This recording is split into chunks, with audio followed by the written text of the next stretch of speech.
गणेश नाईक यांनी एकनाथ शिंदेंवर आरोपांचे बॉम्ब डागल्यानंतर संजय राऊतांनी गणेश नाईकांना त्यांच्या पक्षामध्ये येण्याची ऑफर दिलेली आहे। भाजपात राहून शिंदेंविरोधात लढता येणार नसल्याचं म्हणत खासदार संजय राऊतांनी गणेश नाईकांना खुली ऑफर दिली।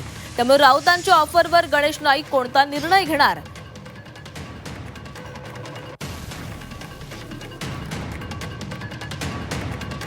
हे पाहणं महत्त्वाचं ठरणार आहे। यानंतर भाजप नेत्यांनी देखील राऊतांवर टीकास्त्र डागलेलं आहे। दुसरीकडे गणेश नाईक आणि शिंदेंमधल्या वादावरून ठाकरेंचे नेते अंबादास दानवे यांनीही खोचक टोला लगावलेला आहे। पाणी अडवा पाणी जिरवा योजनेप्रमाणे सत्ताधारी एकमेकांची जिरवतायत अशी टीका दानवेंनी केलेली आहे। तसंच गणेश नाईक खरं बोलत असल्याचं म्हणत दानवेंनीही शिंदेंवर टीकास्त्र डागलंय।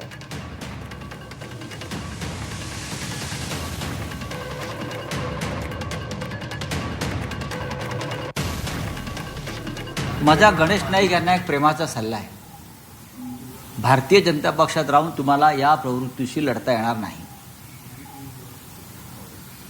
कारण या प्रवृत्तीला छुपा पाठिंबा शेवटी फडणवीस आणि अमित शहांचा आहे। भारतीय जनता पक्षाबरोबर राहून तुमची ही लढाई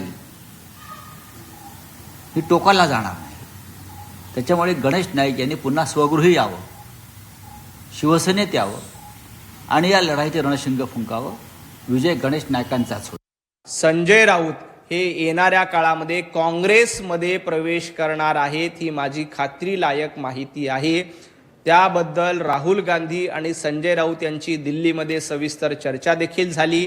येणाऱ्या काळात राज्यसभेची मुदत संपल्याबरोबर संजय राऊत हे उभाटा गटाला जय महाराष्ट्र करतील आणि काँग्रेसमध्ये राहुल गांधींच्या नेतृत्वात चाकरी करायला सुरुवात करतील आणि त्याची सुरुवात काल सामनामध्ये अग्रलेख लिहून उद्धवजी ठाकरे आणि राज ठाकरे यांना सल्ला देऊन संजय राऊतांनी केली। त्यामुळे संजय राऊत यांनी गणेश नाईकांना स्वग्रही बोलण्याची भाषा करण्यापेक्षा आपण उभाटा गटामध्ये किती दिवस राहणार आहात हे एकदा महाराष्ट्राला सांगा। महाराष्ट्राच्या राजकारणातल्या विदूषकावरती प्रतिक्रिया देण्याची आवश्यकता मला वाटत नाही। माझा गणेश नाईक यांना एक